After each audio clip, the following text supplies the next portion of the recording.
네, 우리 4월 21일 수요일에 해당하는 페이지 같이 한번 보도록 하겠습니다. 우리 제목이 언약의 단계들이라고 되어 있는데요. 그 아래 해당하는 이제 내용들을 보시면 아브람과 하나님이 이제 언약을 맺는 이 장면이 마치 아주 극적인 드라마적인 어떤 요소들이 있기 때문에 어떤 그 부분을 약간 진짜 영화의 한 장면처럼 그 장면 하나하나를 좀 들여다보는 그런 교과 공부라고 할 수 있습니다.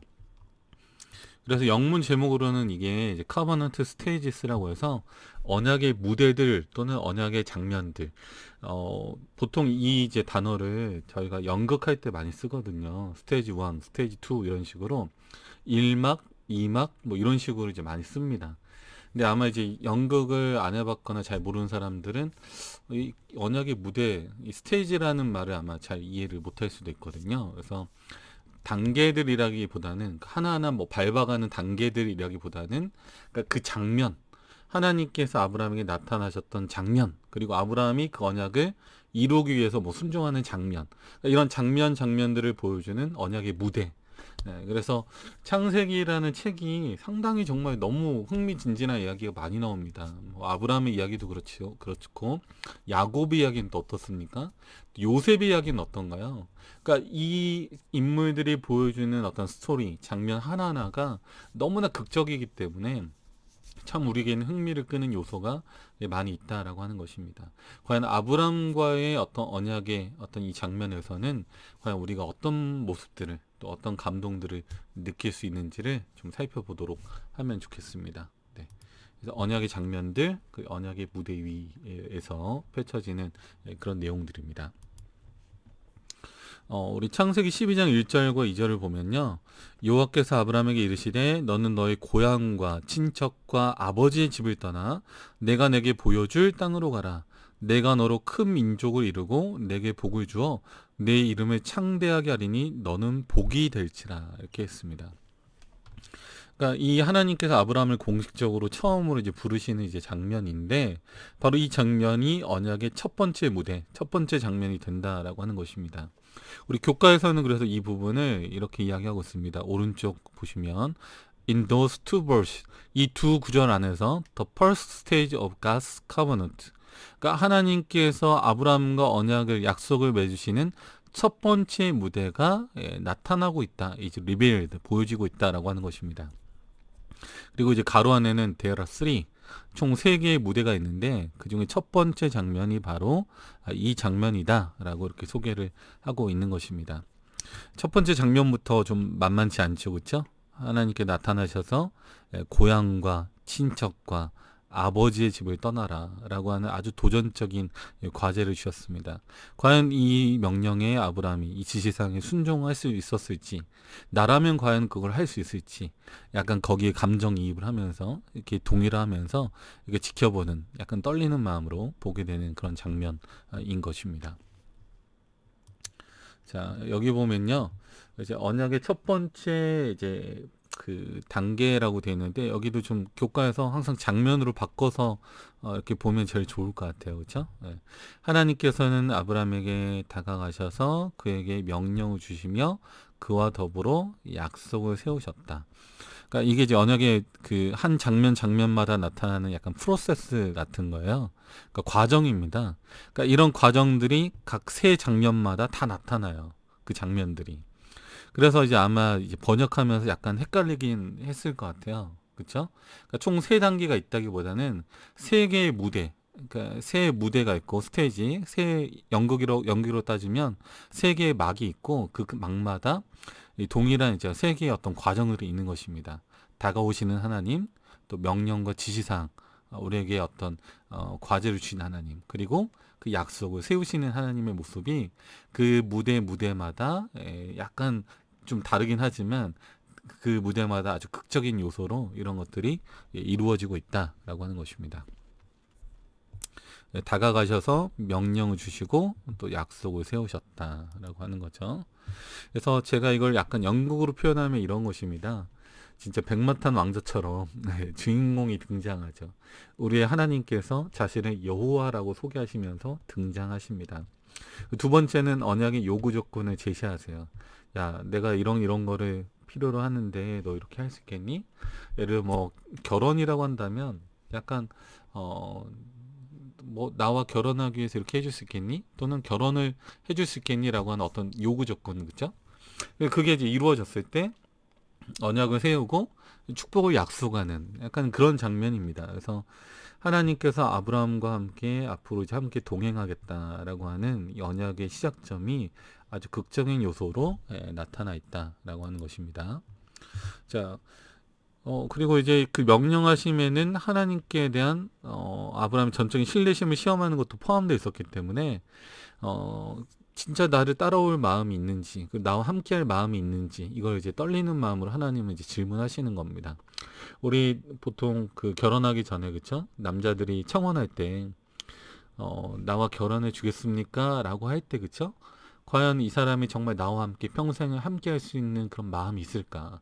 그러니까 이미 결혼하기로 약속한 상황에서 하면 좀 덜 떨리겠지만, 약간 이제 그동안 좀 어느 정도 알고는 지냈지만, 특별한 관계로 들어가기 위해서, 나는 너한테 이런 마음이 있고, 이렇게 하고 싶은데, 너도 이렇게 해줄 수 있겠니? 라고 물어봤을 때, 그때 그 대답을 듣기 위해서 이제 귀를 기울일 때 얼마나 떨릴까요? 그쵸? 네.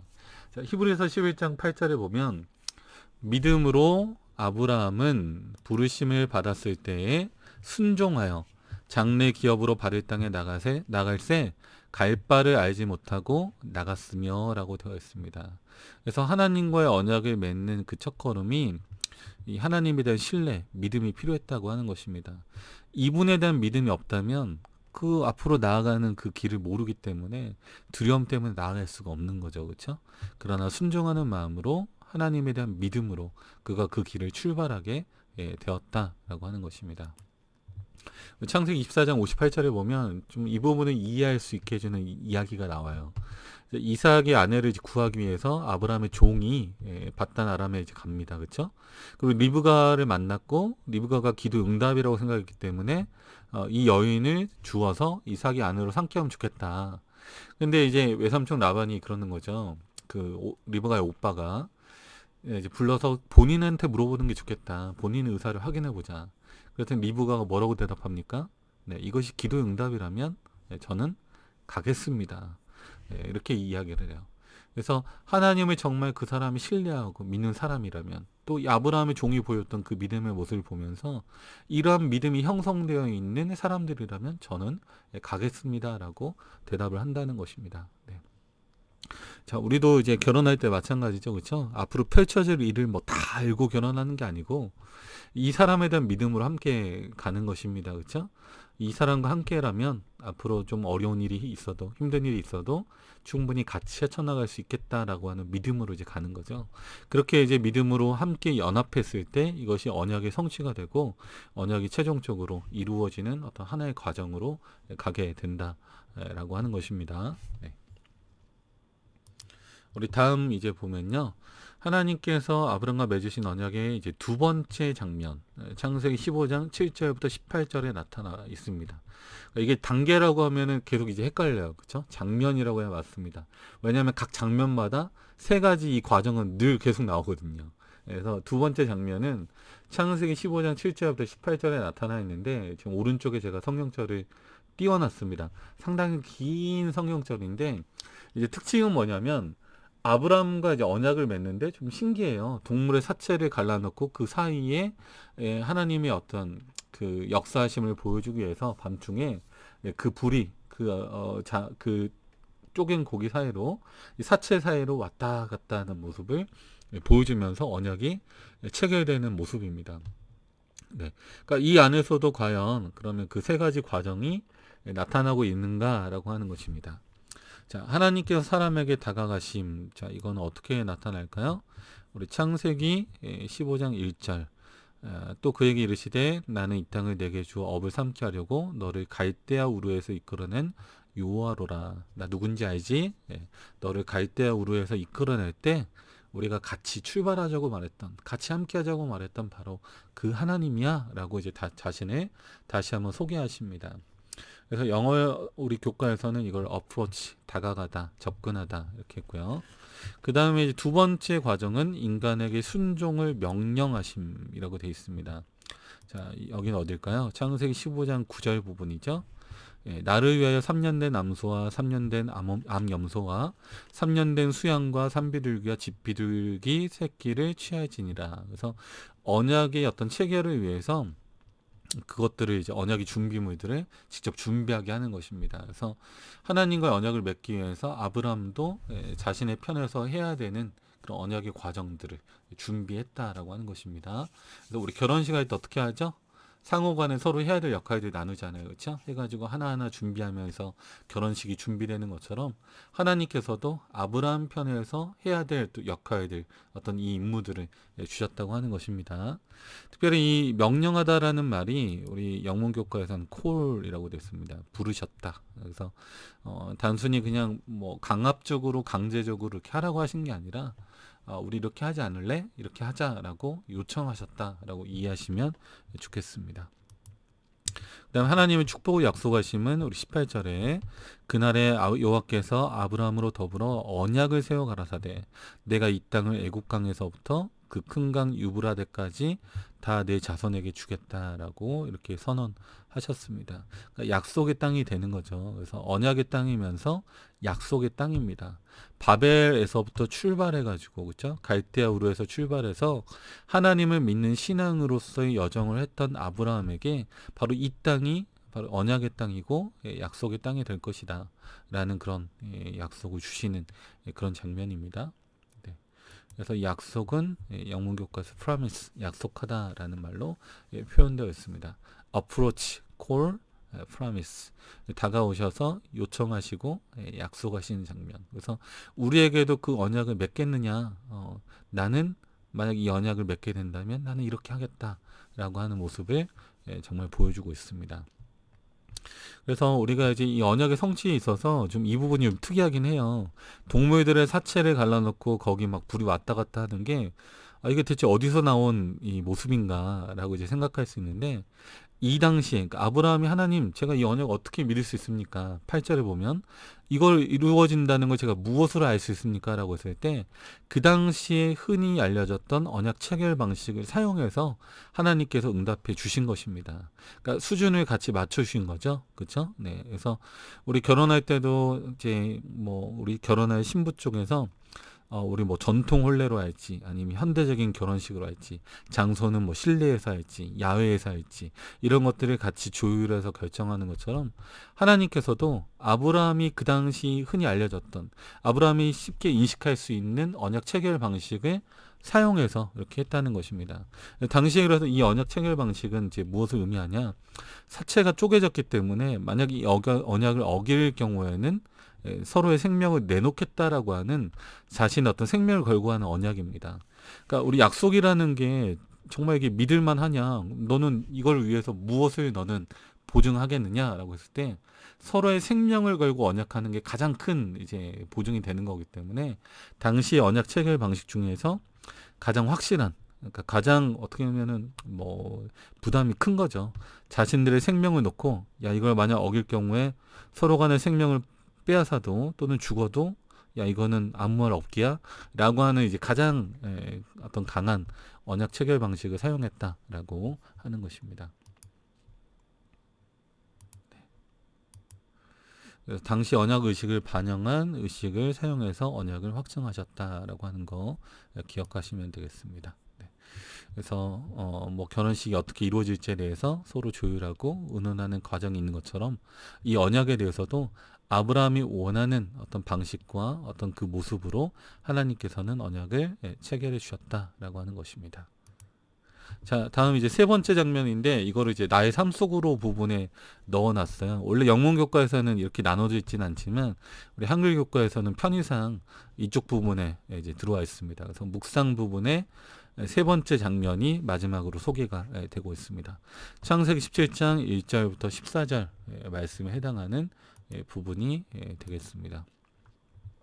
그래서 제가 뭐 이 성경절을 다 적진 않겠지만 여기도 이제 언약의 어떤 그 프로세스 과정들이 동일하게 나타납니다.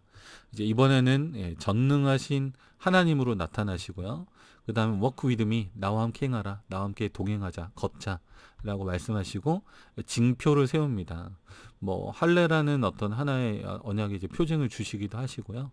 그리고 하나님 편에서 이 언약을 끝까지 나가겠다라고 하는 어떤 하나의 분명한 약속을 주시면서 아브라함이라고 하는 이름을 아브라함으로 바꿔주는 어떤 하나의 어떤 이 이름의 변화도 바로 17장 안에 나타나고 있습니다. 그리고 이제 세 번째는 약속하심, 열국의 아비가 되게 하리라라는 어떤 하나님의 언약에 대한 내용을 보증하는 것으로 17장이 맞춰지고 있습니다.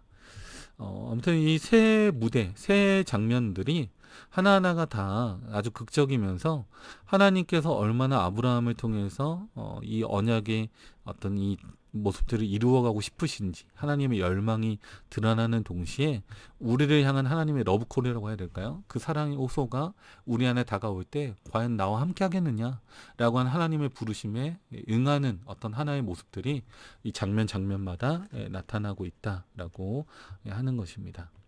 상당히 어떻게 보면 조심스럽고요. 상당히 어떻게 보면 정말 지극정성입니다. 하나님께서 얼마나 배려를 많이 하셨는가라는 부분을 보게 되죠. 자, 그리고 우리 한글 교과에는 없지만 영문 교과에서는 이제 마지막 부분에 좀 이 질문을 넣고 있어요. 요한계시록 14장 6절과 7절 한번 읽어보라. 이 첫 번째 천사의 메시지에서 어떤 유사점, 지금 아브라함 언약에서 나타났던 이런 모습들과 어떤 이 세 천사의 기별, 그쵸? 세 천사의 기별 안에서 가지고 있는 유사점이 있다면 말해보자. 어떤 부분에서 또 어떤 논점에서 이것들이 같은가라고 좀 이렇게 질문하고 있습니다. 그러니까 굉장히 중요한 질문인데 이게 좀 빠졌어요. 좀 아쉽습니다. 그쵸? 우리가 좀 생각해 본다면 어떤 게 있을까요? 그러니까 마지막 시대를 살아가는 하나님의 남은 백성과 이 아브라함 언약의 유사성은 어떤 게 있을까라고 하는 것입니다. 먼저 하나님께서는 당신을 창조주로 소개하십니다. 하늘과 땅과 물들의 근원을 만드시니 마치 여호와라는 명칭처럼 창조주 하나님으로서 그분을 나타내고 있습니다. 우리에게 요청하시는 것은 하나님을 경외, 하나님을 신뢰하고 그에게 영광을 돌리라라고 하는 것을 요청하고 있습니다. 세 번째 하나님의 약속은 여러 나라와 족속과 방언과 백성에게 전할 영원한 복음, 복된 소식을 가지고 있다라고 하는 것입니다. 즉 믿음으로 말미암아 우리가 의롭게 되고 죄의 문제를 해결하게 되며 하나님의 나라에 들어갈 수 있게 하겠다라고 하는 약속의 그 유업을 우리에게도 주시고 있다라고 하는 것입니다. 그래서 바벨론에서 나오라는 초청이죠. 아브라함도 그 바벨 문화권, 바벨 탑을 쌓았던 그 시나이 평지 인근에서 발달한 메소포타미아 문명으로부터 출발해서 이집트 문명과 메소포타미아 문명 사이에 있는 어떤 그 땅에 정착하도록 부르셨던 것처럼 이 세 천사의 기별에도 보면 둘째 천사의 기별에 뭐라고 되어 있죠? 바벨론이 무너졌으니 바벨론에서 나오라. 그런 혼잡주의적 신앙 또는 우상 숭배의 어떤 잘못된 신앙으로부터 나오라라고 하는 요청을 우리도 똑같이 받고 있다라고 하는 것입니다. 그래서 결혼이라고 하는 것이 두 사람 사이에 어떤 특별한 관계에 이제 들어가잖아요. 그 전까지는 어떤 여러 사람을 마음에 두고 있어도 또는 관계를 맺고 있어도 어떤 그게 크게 어떻게 보면 문제가 없었지만 이제는 서로 간의 특별한 관계 안에 들어가는 것입니다. 그렇죠? 그러니까 이거는 어떻게 보면 하나의 좀 더 특별한 어떤 의미에서 있어서의 언약의 충실함을 보여주는 어떤 그런 모습이기 때문에 바벨에서부터 나오라라는 요청이 아브라함에게도 또 우리에게도 동일하게 주어져 있다. 그래서 세상과 하나님을 동시에 사랑하는 그런 어떤 신앙을 우리가 버리고 하나님만을 전적으로 의지하고 신뢰하고 따라갈 수 있는 그런 신앙으로 우리가 나와야 한다라고 요청하고 있다는 것입니다. 자, 우리 적용입니다. 오늘 우리에게도 찾아오셔서 언약의 관계 속에 동행하자 초청하시는 이 하나님의 부르심이 어떻게 반응하시겠습니까? 하나님께서 오셔서 초청하십니다. 그렇죠? 아가서에 보면 나의 사랑하는 자는 내게 속하였고 나는 그에게 속하였구나라고 되어 있습니다. 그러니까 이 앞부분 아가서도 보면 정말 아주 사랑스러운 하나님의 모습이에요. 그러니까 언약을 맺기 원하시는 하나님의 그 모습 같아요. 그렇죠? 나의 사랑 나의 어여쁜 자야 나와 함께 가자 초청하시잖아요. 그러면서 이루어지는 단계가 무엇입니까? 장면이 나의 사랑하는 자는 내게 속하고 나는 그에게 속하였다. 서로 간에 가지는 특별한 소속감, 바로 이것이 언약의 하나의 결과라고 하는 것입니다. 자, 우리 영감의 교훈 보면요. 네, 영원한 유업이 주어졌다. 위대한 희생 제물이신 그리스도의 죽으심과 그분께서 영광 가운데 오시는 모습을 통해 구속의 경륜이 그에게 제시되었다라고 하는 것입니다. 아브라함은 이 땅의 약속의 최종적이요 완전한 성취로 그에게 영원한 유업으로 주어지기 위하여 에덴의 아름다움으로 회복되는 것을 보았다라고 되어 있습니다. 네, 그래서 하나님께서 우리에게 원하시는 것은 강압적인 어떤 그 언약 체결이 아니고요. 우리의 마음으로부터 순수하게 나오는 그분의 사랑의 어떤 반응으로서 어떤 우리가 드려지는 믿음, 순종 이런 것들이 드려지길 원하신다라고 하는 것입니다. 마치 누가복음 15장에 이제 탕자가 집을 떠나서 보니까 우리 아버지가 정말 얼마나 사랑이 많으셨던 분인가. 하다못해 집에 있는 종들도 그렇죠? 그렇게 대우를 받았는데 하물며 나는 어떠하겠는가. 그러니까 이런 생각을 하면서 하나님 아버지께 돌아가는 장면이 바로 이 탕자의 모습인 것처럼 오늘 우리에게도 바로 그 마음이 필요하다라고 하는 것입니다. 그래서 우리가 에덴에서 나오게 된 것은 무엇입니까? 네. 하나님과의 관계가 틀어졌기 때문에 관계가 파괴됐기 때문에 에덴에서부터 나올 수밖에 없었던 거죠. 그래서 하나님과의 관계가 끊어진 상태에서 우리가 이 죄악 세상이 얼마나 어떻게 보면 끔찍한지 또는 얼마나 우리의 마음을 아프게 하는지 경험하면서 이 죄라는 것이 얼마나 흉악하고 폭력적인 것인지를 이제 이해할 때 하나님의 사랑의 품으로 하나님의 사랑 안으로 우리가 다시 한번 돌아가는 그런 모습이라고 하는 것입니다. 자, 우리 도스토옙스키가 했던 말이 있습니다. 누군가를 사랑한다는 말은 그를 하나님의 의도하신 모습으로 본다는 뜻이다. 그래서 하나님께서는 우리를 어떻게 보고 계실까요? 항상 우리를 위해 기도하시면서 우리를 가장 사랑스러운 모습으로 보고 계십니다. 이것이 하나님의 언약이고요. 하나님의 언약은 바로 이러한 하나님의 무한한 사랑의 기초 위에 서 있는 것이다 라고 하는 것들을 우리가 기억하면 좋겠습니다.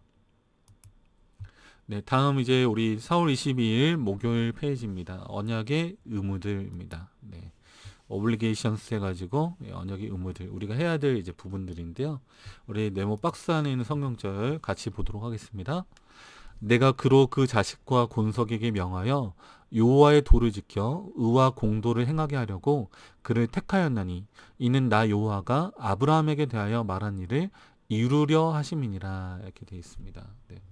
자, 여기 내가 그로 그 자식과 곤석에게 명하여 이렇게 하면서 이렇게 이제 해야 될 일들을 이제 설명하시는데요. 여기서도 이제 단서가 있습니다. 우리 이 부분을 이제 영문으로 좀 보시면 For I know him 이라고 되어 있습니다. 그러니까 이 부분이 또 빠져 있어요. 이거 왜 그런지 모르겠지만 네.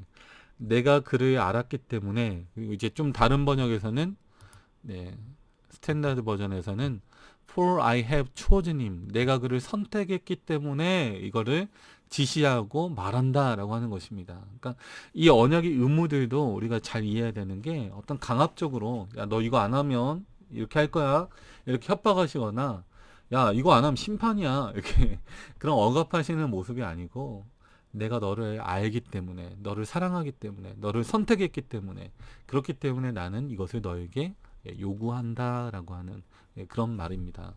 그래서 이 언약은 항상 하나님의 은혜에서 그래서 비롯되는 것이고 하나님의 긍휼하심의 기초에 있다라고 할 수 있습니다. 그래서 하나님께서 여기 밑줄 그은 부분 보면요. 언약을 성취하시는 일은 의롭게 행하고 믿음으로 순종하고자 하는 아브라함의 자원하는 마음이 있어야만 가능했다라고 하는 것입니다. 그러니까 비록 의무라고 써져 있지만 이 의무는 자발성에서 비롯되어야만 한다라고 하는 것이고요. 우리 영문 교과에 보시면 이 부분을 Abraham's willingness, 기꺼이 하고자 하는 마음과 연결되어 있어야만 이 언약은 성취될 수 있다라고 이렇게 표현할 수 있습니다. 네, 그렇죠? 그래서 아브라함의 자원하는 심령, 하나님과 함께 언약을 성취해 나가고자 하는 기꺼이 하고자 하는 그런 마음, 그러니까 마지못해 또는 하는 마음이나 억지로 하는 마음이 아니라 이것을 기꺼이 하고자 하는 마음이 있었을 때 가능하다라고 하는 것입니다. 그래서 우리가 탕자 이야기도 보면은 결국에 탕자는 나중에 회복이 되잖아요. 근데 결국에 제일 문제는 뭡니까? 집안에 있는 마다들이 어떻게 하죠? 아버지 나는 아무 사고도 안 치고 집안에 그냥 가만히 있었는데 왜 저는 이렇게까지 안 해주십니까? 라고 불만과 불평을 품잖아요. 근데 우리가 이제 죄인된 우리가 하나님의 사랑을 깨닫게 되면서 우리가 할 수 있는 최선의 선택은 무엇입니까? 기꺼이 하나님의 사랑을 받아들이고 그분의 십자가의 어떤 이 언약을 우리가 함께 따라가고자 하는 마음으로 순종하면서 간다고 하는 것입니다. 이제 하나님이 얼마나 좋으신 분인지 알았기 때문에, 하나님의 품성이 어떤 것인지를 우리가 알았기 때문에 그분의 긍휼하심과 은혜의 기초에서 언약이 맺어지는 것입니다. 절대로 우리가 무섭거나 두렵거나 심판이 어떤 다가올까봐 심판을 면하기 위해서 언약을 맺는 게 아니라 하나님의 사랑과 은혜와 자비하심에 기초한 언약이다라고 하는 거 기억하면 좋겠습니다. 자, 창세기 18장 19절은 은혜와 율법이 서로 어떤 관계에 있는지를 우리에게 보여준다라고 하는 것이고요. 우리 교과에서도 이 부분을 이제 이렇게 설명하고 있어요. 제네시스, 그러니까 창세기 18장 19절에는 demonstrate, 증명해준다. How grace and law, 은혜와 법이 얼마나 related, 연결되어 있는지를, 그리고 it opens with grace, 은혜 안에서 그것이 우리에게 어떻게 되어 있다고요? 오픈되어 있다, 열려 있다. 그리고 나서 가로 안에 영문 교과에는 I know him 이라고 이렇게 써놨습니다. 그러니까 이게 아까 for I know him 이라고 하는 표현이 절대 그냥 넘어가면 안 되는 이유가, 우리 영문 교과에서도 편집자들이 일부러 가로를 이렇게 쳐가지고 I know him 이라는 말을 이제 써놨어요. 그렇죠? 그래서 창세기 18장 19절은 증명해준다. 은혜와 율법이 어떻게 연결되어 있는지를, 관련이 있는지를. 그리고 그것은 우리에게 하나님의 은혜를 아낌없이 보여준다. 오픈해서 보여준다. 그쵸? 그것은 무엇입니까? I know him. 내가 그를 알기 때문에. 그러니까 그를 안다는 말은 무엇인가요?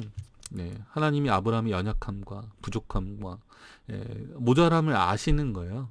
그러나 그럼에도 불구하고 For I chosen him, 내가 그를 선택했다라고 하는 것입니다. 우리가 결혼할 때도 마찬가지죠. 서로가 완벽해서 만나는 게 아니라 서로의 부족함을 알지만 그 부족함을 채워줄 수 있는 마음이 있을 때, 아, 내가 저 아픔을 또는 저 약점을 보듬어 주면 좋겠다 라고 하는 그 생각이 있을 때 서로가 이제 특별한 언약 관계에 들어가게 되는 것입니다. 근데 그게 없이 서로의 장점만 보고 결혼하게 됐다면 어떨까요? 이 보이지 않았던 약점들이 하나씩 생기면서 어떻게 됩니까? 싸울 일이 참 많아지겠죠. 그렇죠? 근데 이 하나님의 언약은 아브라함이 어떤지를 다 아세요. 아브라함의 연약함, 그의 실수, 그의 어떤 잘못들, 그가 여전히 죄인된 상태에 있다는 것도 다 알고 계십니다. 그러나 그를 알기 때문에 그를 선택하세요. 왜? 그의 마음속에 있는 하나님께 대한 순종과 따라가고자 하는 믿음, 그리고 그 절망적인 지혜에서 나오기 위해서 하나님이란 존재가 얼마나 필요한지를 알기 때문에 그 어떤 아브라함의 심령 속에 있는 그 마음을 하나님께서 받아주신다고 하는 것입니다. 이 부분이 참 우리에게 감사하고 감동이 되는 부분인 거죠. 그렇죠? 자, 창세기 18장 19절을 읽어보라. 비록 순종은 구원의 수단이 될 수는 없으나 어떤 중요한 의미가 있는가라고 하는 것입니다. 네. 창세기 18장 19절, 제가 한번 여기 띄워보겠습니다. 그래서 여기 이제 보면은 우리 영문 교과에서는 이제 한글에서 그냥 읽어보라라고 돼 있는데, 영문 교과에서는 특별히 particularly 또 last clause, 마지막 좀 부분, 마지막 어떤 절들을 주의해서 좀 보라고 돼 있습니다. 그렇죠?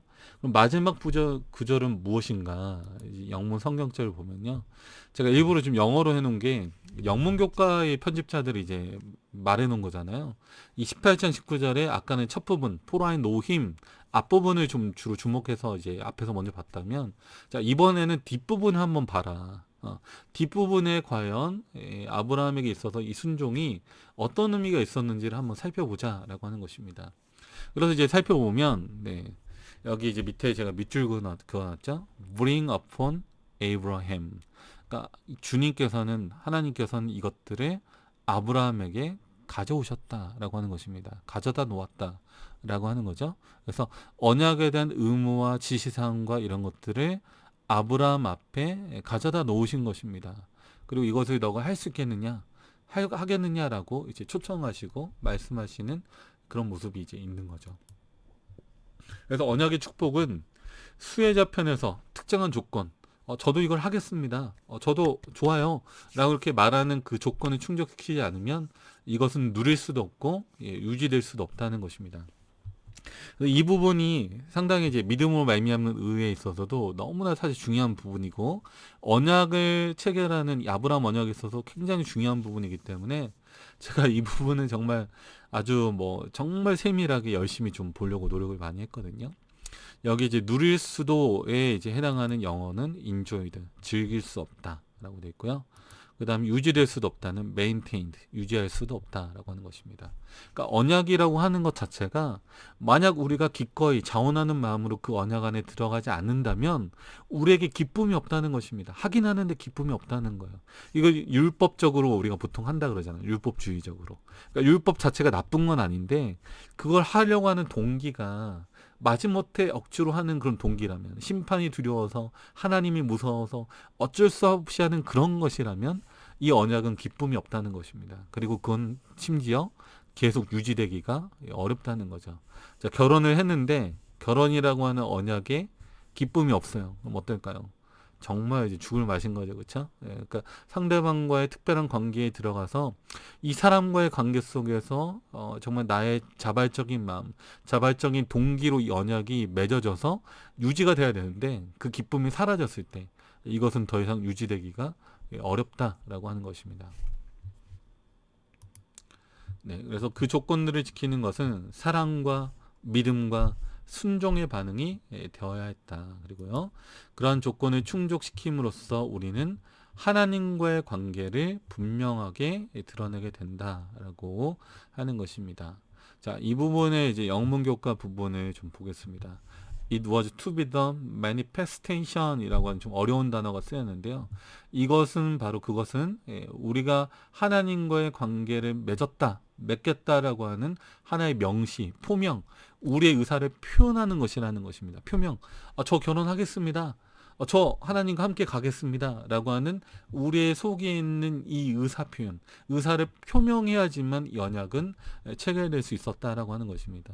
자, 이게 별거 아닌 것 같지만 제가 이거 할게요 라고 말하는 그 한마디가 너무나 중요하다라고 하는 거죠. 그래서 이 자발성, 이것 때문에 하나님께서 지금도 우리에게 초청하시고 기다리신다고 하는 것입니다.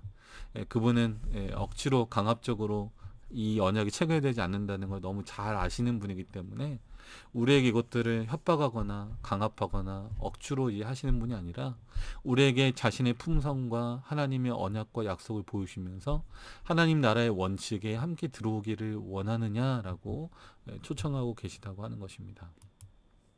자, 밑에 이제 부분인데요.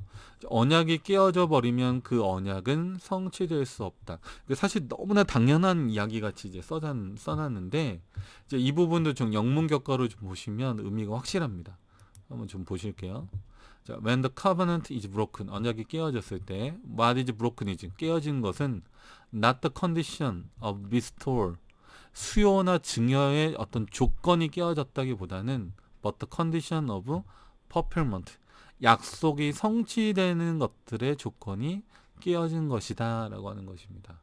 그러니까 우리가 무언가를 얻기 위해서, 무언가를 받기 위해서 만약 이걸 했다면 이 언약의 지금 이거는 뭐예요? 언약이 깨졌다는 것은 무엇입니까? 네, 단순히 무언가를 막 상속받고 뭔가를 얻기 위해서 이런 어떤 언약의 깨어짐이 아니라 이 약속이 성취되어야만 했었는데 그 약속의 성취가, 약속이 이루어지는 것이 어떻게 됐다고요? 깨어져 버렸다라고 하는 말로 표현해 주고 있습니다. 그래서 하나님과 우리 인간의 관계는 단순히 어떤 조건, 뭘 얻고 어떤 뭘 포기하고 잃어버리는 어떤 거래적인 어떤 관계에 있어서의 계약이 아니고 우리의 마음을 요구하시는, 우리와 함께하길 원하시는 하나님의 사랑의 언약이기 때문에 그 자발성, 사랑이 없다면 이 언약 자체가 의미가 없다라는 것입니다. 그러니까 심지어 우리가 하나님의 나라에 들어가게 된다고 하더라도 하나님과의 관계가 없으면 그것은 아무런 소용이 없는 것처럼 이미 언약이 깨어졌기 때문에, 언약이 깨어졌는데 예를 들어서 뭐 신혼집 마련해 놔가지고 같이 들어가면 그 신혼집이 의미가 있을까요? 아무 의미가 없는 것입니다. 그렇죠? 예. 그래서 언약의 성취가 중요한 거예요. 예.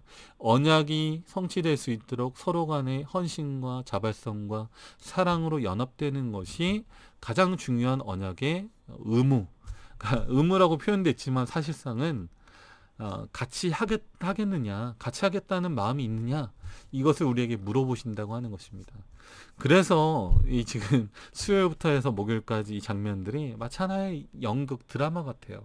우리를 초청하시고 사랑하시는 그 하나님의 모습이 너무 아름답게 묘사되어 있는, 어떤 딱딱하게 야 나 이거 이렇게 할 거야, 너 이거 이렇게 안 하면 안 돼, 이렇게 말씀하시는 그런 하나님이 아니시고, 너무나 사랑스러운 하나님의 어떤 너무나 섬세하시고 너무나 신사답고 점잖은 하나님의 모습으로 우리에게 초청하고 계시다고 하는 것입니다.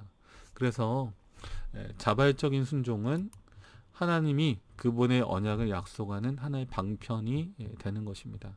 그러니까 우리 인간의 믿음, 뭐 순종이라고 해놨지만 순종이라기보다는 따라갈 수 있는 마음, 함께할 수 있는 마음이 있느냐라고 하는 것입니다. 그래서 우리가 어떤 사람 결혼할 때 저 사람 죽고 나면 저 재산 다 내 거 되겠지, 이렇게 생각하고 결혼하면 어떻습니까? 이건 말도 안 되는 거죠. 그렇죠? 그러니까 정말 그 사람과 함께하는 게 기뻐야 되는 거죠. 심지어 뭐 가난하고 힘들고 어렵더라도 그 사람과 함께하는 게 기쁘다면 그 언약은 가장 고귀하고 가장 고상한 언약이 되는 것입니다. 그렇죠? 네. 다음 나의 삶 속으로 부분입니다. 자, 하나님께서는 왜 순종을 조건으로 축복을 허락하셨을까요? 라고 이제 되어 있는데요. 우리 영문교과에서는 좀 이 부분에 좀 대해서 좀 다른 내용들이 좀 소개가 되어 있습니다. 당신 자신의 그 경험을 생각해 볼 때, 이 순종이 왜 중요한지에 대해서 말할 수 있겠습니까? 그러니까 당신의 경험을 통해서 한번 말해보라 라고 하는 것입니다. 그래서 딱딱하게 순종이 조건으로 축복됐을까? 이걸 논리적으로 말해보라는 게 아니고요. 당신 자신의 경험에서 순종이 왜 이렇게 중요하냐, 이게 서로 간에 이렇게 복종한다는 게 이게 왜 중요하냐라고 하는 거죠. 한번 여러 가지 예들을 생각해 보라는 것입니다. 성경에서 또는 당신 자신의 경험에서 불순종이 만들어내는 이 언약 성취의 어떤 부분이 대체 언약을 불가능하게 만드는 부분이 어떤 게 있었느냐라고 이렇게 질문하고 있고요. 만약 그렇다면 다시 어떻게 보면 이 순종하는 것이 이게 너무나 중요하다면, 그렇죠? 서로 간의 어떤 약속이 중요하다면 그것을 치유할 수 있는 처방은 무엇인가라고 우리 영문 교과에서는 질문하고 있습니다. 불순종으로 언약이 깨어졌다면 그 처방은 무엇인가라고 하는 것입니다. 제가 이제 이거 듣자마자 떠올랐던 게 이제 삼손의 모습이었습니다. 사사기 16장 20절에 이미 하나님과의 관계가 깨어졌는데 삼손은 몰랐어요. 그러니까 머리를 밀었다고 해서 능력이 없어진 게 아니라 이미 하나님께서 그를 떠나신 것입니다. 그러니까 이미 하나님의 마음을 아프게 했어요. 언약이 성취되기 위해서 삼손의 입장에서 그가 억지로 그것들을 하나님이 왜 나를 나신이로 선택했지? 내가 왜 이런 걸 해야 되지? 이런 의무적인 어떤 언약이 아니고 하나님께서 삼손에게 주셨던 능력이 최대한도로 발휘되고 또 그 시대를 구원하고자 하는 하나님의 계획이 성취되기 위해서는 삼손의 자원하는 마음이 필요했었는데 이미 그것이 깨어졌기 때문에 깨닫지 못했다. 하나님이 이미 떠나신 줄을 깨닫지 못했다라고 하는 것입니다. 우리도 관계가 깨어지는 것은 하루아침에 깨어지는 게 아니죠. 그렇죠? 시간마다 여러 가지 실수와 잘못들이 반복돼서 깨어지게 되는 것이고, 또 하나는 그것들에 대해서 얼마나 그게 상대방에게 아픈 상처를 줬는지, 아픈 마음이 됐는지를 우리가 모르게 될 때, 미안하다는, 사실 진심 어린 미안하다는 표현이 있었으면 이렇게까지 안 갔을 텐데, 그렇죠? 그런 관계들이 깨어지는 경우가 많이 있다고 하는 것입니다. 그래서 하나님께서는 우리에게 다시금 마음을 돌이키길 원하시고 하나님의 그 사랑과 하나님의 호소를 주목하길 원하신다라고 하는 것입니다. 그래서 하나님께 돌아오길 원하시는 그 하나님의 사랑을 우리가 다시 한번 깨달을 필요가 있겠습니다. 자, 처방전, 저는 이제 성경으로 좀 대신하겠습니다. 히브리서 3장 12절부터 14절 말씀입니다. 형제들아, 너희가 삼가 혹 너희 중에 누가 믿지 아니하는 악심을 품고 살아계신 하나님에게서 떨어질까 염려할 것이요, 매 순간 함께 동행하라는 것입니다. 오직 오늘이라 일컫는 동안에 매일 피차 권면하여 너희 중에 누구든지 제 유혹으로 강탁해 됨을 면하라. 그래서 자꾸 미루지 말고요. 오늘이라 일컫는 동안에 우리가 서로 권면하면서 다시 하나님께 우리의 마음을 하나로 연합하고 연결하게 되는 그런 어떤 마음이 있었으면 좋겠습니다. 우리가 시작할 때 확실한 것을 끝까지 견고히 잡으면 그리스도와 함께 참여한 자가 되리라. 이 말씀을 우리가 믿고요. 하나님과의 언약에 충실하게 되는 우리 모두가 되었으면 좋겠습니다. 자, 적용입니다. 언약관계의 핵심은 자발적인 순종입니다. 오늘 그대는 하나님의 어떤 음성에 순종하기로 결심하십니까? 네, 그냥 아주 단순하게 저는 써놨는데요. 나의 안에 거하라. 그가 내 안에 있고 나는 그 안에 있고, 이것이 하나님께서 가장 원하시는 언약의 모습이라고 하는 거 기억하면 좋겠습니다. 자, 영감의 교훈입니다. 아브라함의 순종에서 배울 교훈. 이와 같은 아브라함의 믿음의 행위는 우리의 유익을 위하여 기록되었다. 그것은 하나님의 요구가 아무리 심하고 괴로운 것일지라도 신뢰해야 한다는 큰 교훈을 우리에게 가르쳐주며 자녀들에게 부모와 하나님께 온전히 순종하라는 교훈을 준다라고 하는 것입니다. 그래서 하나님을 경외한다는 것은 지금 당장 우리는 다 이해할 수는 없어요. 그렇죠? 하나님께서 우리를 어떤 길로 인도하시는지 다 알지 못합니다. 그러나 그분을 믿고 그분을 따라가는 것입니다. 왜? 그분에 대한 신뢰감이 있기 때문에, 하나님을 믿기 때문에 어떻게 보면 앞으로의 그 여정을, 믿음의 여정을 갈 수 있다고 하는 거죠. 근데 출발을 해야 우리가 그 여행이 이루어지겠죠? 출발하지 않으면 아무것도 되지 않습니다. 비행기표를 끊어야 그 나라로 갈 수 있는 것입니다. 하나님과의 언약관계에 들어가는 것 너무나 중요하고요. 아브라함의 순종이 바로 이스라엘 민족의 탄생이 되었던 것처럼 오늘 우리가 하나님께 드리는 이 믿음의 순종이 우리 주위에 있는 믿음의 공동체를 더욱 아름답게 하기를 간절히 바라겠습니다.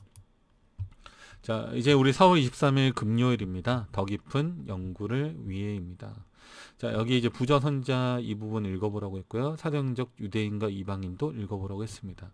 그러면서 이제 할례 언약에 대해서 좀 소개하고 있습니다. 자, 저는 이게 사실 왜 안 나오나 이제 그러고 있다가 금요일 거 가니까 이게 나오더라고요. 아, 그래, 이게 나와야지. 이게 나올 수밖에 없지라고 저는 이제 생각하고 있었는데, 왜냐하면 저도 이제 어렸을 때는 이 할례 중요성을 잘 몰랐어요. 그리고 이제 어린 마음에, 아니 이거 남자들 포경 수술하는 거를 이게 무슨 언약의 표징이라고, 너무 창피하고 부끄럽지 않은가? 이걸 대체 왜 하나님께서 요구하셨고 왜 하라고 했지? 이게 대체 무슨 뜻인가? 라고 이제 생각을 했다가 제가 이제 어른이 되고 조금씩 성경을 읽어가면서 이 마음을 이제 이해하게 됐어요. 왜 하필이면 할례라는 의식을 아브라함에게 이것을 언약의 표징으로 주셨을까라고 하는 거죠. 왜 하필이면 남성의 성기에 그 어떤 징표를 주셔서 이걸 언약의 어떤 표징으로 하라고 어떻게 하셨을까라고 하는 거죠. 근데 제가 이제 성경을 읽으면서 제가 느낀 것은, 생육하여 번성하여 땅에 충만하라라고 하는 그 명령에 대한 표징인 것입니다. 그러니까 하나님의 형상을 닮아서 하나님의 선한 영향력을 가지고 자녀들을 낳고 또 결혼하고 그렇게 해서 민족을 형성해야 된다는 하나님의 그 약속이 할례 의식 안에 들어가 있다는 거죠. 그러니까 남성의 성기에 이것을 하게 해놨기 때문에 우리가 특별한 부부간의 관계, 또 이것이 이제 자녀를 낳기 위한 하나의 어떤 관계가 이루어질 때 이것을 기억하라고 하는 것입니다. 그러니까 이게 단순히 우리가 하는 어떤 이런 그 성적인 행동들이 어떤 우리의 욕구나 잘못된 마음으로 하는 게 아니라, 이 할례는 너희가 이걸 통해서 언약의 자손, 언약의 후손을 만들어야 된다는 사실, 너희의 후대 손손 하나님과의 언약을 이어가야 한다는 사실, 이것들을 알려주시기 위해서, 조금은 우리가 부끄럽지만 그렇죠? 바로 이 할례 의식을 주셔서 그 의식이 바로 언약의 표징이 되게 했다. 그래서 어떻게 보면 이걸 좀 알고 나면 좀 달라지지 않나요? 그렇죠? 우리 특히 남성분들 이 사실을 좀 알고 나면, 아, 그렇구나. 할례라는 어떤 이 언약의 표징이 우리가 어떻게 보면 여인들하고 결혼하거나 자녀를 낳거나 하라는 명령이 아니라 하나님의 뜻 안에서, 하나님의 언약 안에서 믿음의 가정을 구성하고 그렇게 해서 배우자를 우리가 만나고 또 그렇게 자녀들을 낳아야 한다는 뜻이구나. 믿음으로 구하고 믿음으로 기도하고 믿음으로 그 자녀를 양육해서 하나님의 사람으로 세우는 이 경험이 바로 아브라함 언약이구나 라고 하는 사실을 우리가 좀 기억할 필요가 있겠습니다. 그래서 이제 나오는 거는 이제 다 이제 딱 그 내용이에요. 아브라함 후손을 이방인과 구별하기 위하여. 이제 이게 나중에 좀그 왜곡되다 보니까 하나의 율법적인 표징이 되긴 했지만, 원래 하나님의 의도는 뭐였다고요? 아담에 주셨던 생육하여 번성하여 땅에 충만하라. 하나님을 닮은 하나님의 사람들이, 하나님의 영향력이 충만하게 바랬던 명령의 하나의 상징이었다라고 하는 것입니다. 그래서 여호와의 언약에 대한 기억을 영속시키기 위해 도덕적 순결성이 나오잖아요. 도덕적 순결성을 개발하라. 그러니까 이 말은 그냥 단순히 인간의 도덕을 말하는 게 아니고요. 메시아의 어떤 족보를 이어가야 될 책임과, 그리고 이 땅에 하나님의 언약을 기억하고 하나님의 형상을 닮은 사람들을 끊임없이 우리가 만들어 가야 될 책임을 가진 사람들로서, 저는 좀 수준이 높은 것 같아요. 도덕적이라기보다 영적인 순결성, 이 하나님의 남은 자손으로서의 순결성을 개발하고 지켜가라는 것입니다. 좀 더 이제 더 수준이 높은 언약인 거죠. 믿음으로 말미암는 의를 나타내기 위해서. 왜냐하면 이 언약이 하나님께로부터 온 것이기 때문에. 마음의 할례를 상징하기 위해서. 그래서 할례는 물론 육체적으로 하지만 더 중요한 것은 이 마음의 할례가 돼야 된다. 우리의 마음, 우리 가지고 있는 수많은 음욕적인 잘못된 어떤 이런 마음들을 내려놓고 우리가 하나님 앞에 성실하고 또 거룩하고 성결한 마음으로 서야 된다. 이게 훨씬 더 중요한 거죠. 그러니까 언약의 자손들을 만들어야 되고, 우리가 아무 사람이나 만나서 결혼해서는 안 되고, 이런 것들입니다.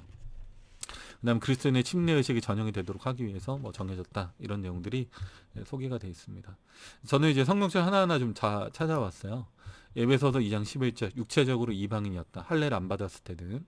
근데 창세기 17장 11절, 할례를 언약의 징표로 아브라함이 주었기 때문에 유대인들은 아브라함의 후손으로서의 자신의 특권과 권위를 좀 강조하기 위해서 할례를 내세운 경향이 있었다고 하는 것입니다. 근데 이제 우리가 자세히 알고 보면 그게 아니라, 이거는 아담에게 주셨던 생육하고 번성하여 땅이 충만하라 라고 하는 언약의 상징이었구나. 그래서 신명기 10장 16절에도 마음의 할례에 대해서 언급하고 있고요. 로마 4장 11절은 믿음으로 말미암은, 로마서 2장 29절은 성령에 의해서 마음에 받는 할례. 그러니까 이게 중요한 거예요. 이게. 그렇죠? 네. 언약 관계를 우리가 어떻게 들어갔느냐, 이게 중요한 것입니다. 그래서 골로새서 2장 11절에는 심지어 이것을 그리스도의 할례라고 했습니다. 그리스도에 의해서 이루어지는 할례라고 하는 것입니다. 그래서 우리는 이제 우리 안에 하나님의 형상이 여전히 보존되길 원하면서 우리의 자녀 세대까지도 하나님의 언약 안에서 충실하기를 바라는 그런 마음으로 이 할례에 대한 의미를 다시 한번 되새길 필요가 있겠다라고 하는 것입니다. 그래서 이 할례 의식은 그런 의미로 주어졌다라고 하는 거고요. 여기 이제 밑줄 그은 부분 보시면, 그러나 수세기를 거치는 동안 할례는 율법에 순종함으로써 얻을 수 있는 구원을 의미하게 되었다. 약간 의미가 왜곡된 거죠. 다시 우리가 회복할 필요가 있겠습니다. 오직 사랑으로 역사하는 믿음의 중요성이고요. 모든 것이 은혜로 주어졌다. 그래서 그 징표를 할례를 했다고 해서 우리가 언약이 뭐 이렇게 성취되는 게 아니고, 아까도 말했지만 하나님과의 관계에 충실한 상태에서 그것을 우리의 마음으로 표현하는 어떤 의식인 거지, 그 자체가 어떤 하나의 어떤 특권 의식이나 그걸 했다고 해서 그들이 특별한 어떤 구원을 받게 되는 것이 전혀 아니라고 하는 거 기억하면 좋겠습니다. 자, 마지막 핵심적인 토의를 위해입니다. 네. 첫 번째, 믿음과 행함의 관계를 토의해보라. 야고보서에 보면 믿음이 행함과 함께 일하고 행함으로 믿음이 온전케 되었다라고 했습니다. 그래서 어느 하나가 없으면 같이 존재할 수 없는 거죠. 마치 자전거의 두 바퀴와 같습니다. 앞바퀴가 없어도 안 굴러가고요, 뒷바퀴가 없어도 안 굴러갑니다. 앞바퀴와 뒷바퀴가 둘 다 있어야 자전거가 굴러갈 수 있습니다. 그래서 믿음과 행함은 항상 함께 일하는 것이다 라고 하는 거 기억하면 좋겠습니다. 자, 두 번째인데요. 자, 많은 사람들이 여전히 아브라함이 시험을 당하였던 것처럼 시험을 당하고 있다. 그래서 많은 말씀의 교훈과 섭리 사건들을 통해서 그분은 여전히 이 시대에 있는 우리를 부르고 계신다는 것입니다. 그리고 우리에게도 동시대에 사는 사람들 중에서도 이와 같은 부르심을 받는 사람이 있는지 함께 토의해보라 라고 하는 것입니다. 그러니까 아브라함의 언약이기도 하지만 오늘 나의 언약이 될 수 있도록 이게 우리 주위에 이게 적용되고 있는가, 롤모델을 삼아서 우리도 좀 그렇게 해보자 라고 하는 것입니다. 이 시대에 새천사의 기별 아까 나왔잖아요. 그렇죠? 마지막 시대에도 바벨론으로부터 나오라 라고 했으니까 아브라함처럼 우리도 결단해서 나올 수 있느냐? 가족과 친척과 본토 아비집을 떠나서 우리도 과연 순종할 수 있느냐? 그게 이제 새 천사의 기별에 또 연결점이 있기 때문에 우리도 그렇게 할 수 있느냐라고 하는 것입니다. 예수님께서는 공생의 기간 시작하시면서 가나의 혼인잔치에서 이 이적이 과연 여자야 나와 무슨 상관이 있나이까라고 물으셨습니다. 그러니까 이 질문은 무엇입니까? 어머니로서의 마리아를 부정하다기보다는 나에게 더 중요한 정결의 사명, 이 세상을 깨끗하기 위해서 왔던 십자가의 사명이 있기 때문에 그 사명에 충실해야 한다는 사실을 어머니 마리아에게 알려주었던 그런 모습인 것입니다. 그래서 우리가 때로는 우리가 살아가면서 돈 많이 벌면 좋겠죠. 돈 많이 벌어서 부모님께 효도해드리면 참 좋을 텐데 그것보다도 더 중요한 사명이 우리에게 있다는 것입니다. 무엇입니까?